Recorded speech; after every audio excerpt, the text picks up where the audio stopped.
بسم اللہ الرحمن الرحیم۔ السلام علیکم، میں ہوں جاسمین اور آپ مجھے سن رہے ہیں نیوز اے کیو گلوبل پر۔ آئیے بلیٹن کا آغاز کرتے ہیں۔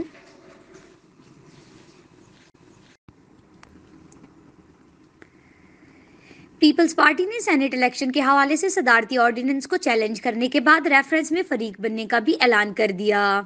نجی ٹی وی ہم نیوز نے ذرائع کے حوالے سے کہا ہے کہ چیئرمین پیپلز پارٹی بلاول بھٹو نے سیکرٹری جنرل نییر بخاری سے ٹیلی فونک رابطہ کیا، جس میں بلاول بھٹو نے نییر حسین بخاری سے ریفرنس اور آرڈیننس کے معاملے پر مشاورت کی۔ نییر حسین بخاری کا کہنا ہے کہ پیپلز پارٹی سپریم کورٹ میں زیر سماعت ریفرنس میں فریق بنے گی اور اوپن بیلٹ سے متعلق آرڈیننس کو ہائی کورٹ میں چیلنج کرے گی۔ سیکرٹری جنرل پیپلز پارٹی نے کہا ہے کہ اوپن بیلٹ سے متعلق آرڈیننس بدنیتی پر مبنی ہے۔ آرڈیننس کے خلاف ہر قانونی اور آئینی راستہ اختیار کریں گے۔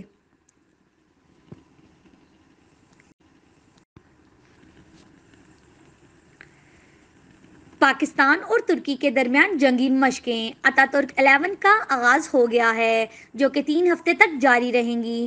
تفصیلات کے مطابق پاکستان اور ترکی کے درمیان مشترکہ جنگی مشقیں اتا ترک 11 کی افتتاحی تقریب special services headquarters Tarbela میں ہوئی۔ پاکستان کے ایس ایس جی او اور ترک اسپیشل فورسز مشقوں میں حصہ لیں گی۔ پاکستان اور ترکی کی مشترکہ جنگی مشقیں 3 ہفتے جاری رہیں گی۔ مشقوں میں انسداد دہشت گردی، تلاشی و محاصرہ آپریشنز، دہشت گردوں کے ٹھکانے کو کلیئر کرنا اور مغیوں کی بازیابی کے آپریشنز بھی شامل ہیں، جبکہ فری فال آپریشنز بھی تربیتی مشقوں کا حصہ ہوں گے۔ آئی ایس پی آر کے مطابق مشترکہ جنگی مشقیں دونوں برادر ممالک کے تعلقات کو مزید مضبوط بنائیں گی اور اس سے عسکری شعبوں میں جدت اور نئے رجحانات سے استفادہ کرنے کا موقع ملے گا۔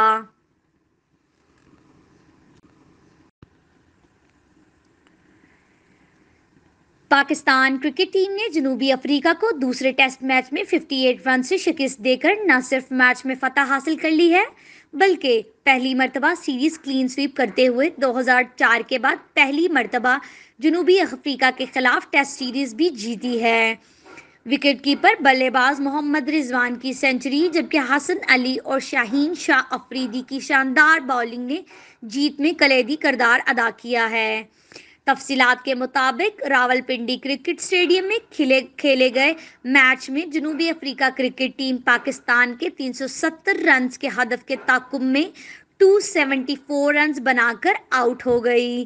میچ کی 5ویں روز جنوبی افریقہ کے ایڈن مارکرم اور ریسی ونڈرسن نے 127 رنز ایک کھلاڑی آؤٹ سے اننگز کا آغاز کیا، تو مجموعی اسکور میں بغیر کسی اضافے کے حسن علی نے پاکستانی ٹیم کو کامیابی دلا دی اور ریسی وینڈرسن کو 48 کے انفرادی اسکور پر کلین بولڈ کر دیا۔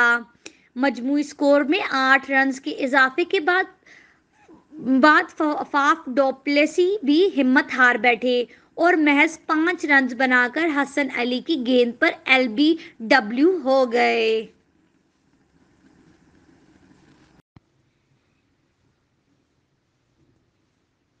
آپ سے ملیں گے اگلے بلیٹن میں کچھ نئی خبروں کے ساتھ۔ شکریہ۔ نیوز اے کیو گلوبل۔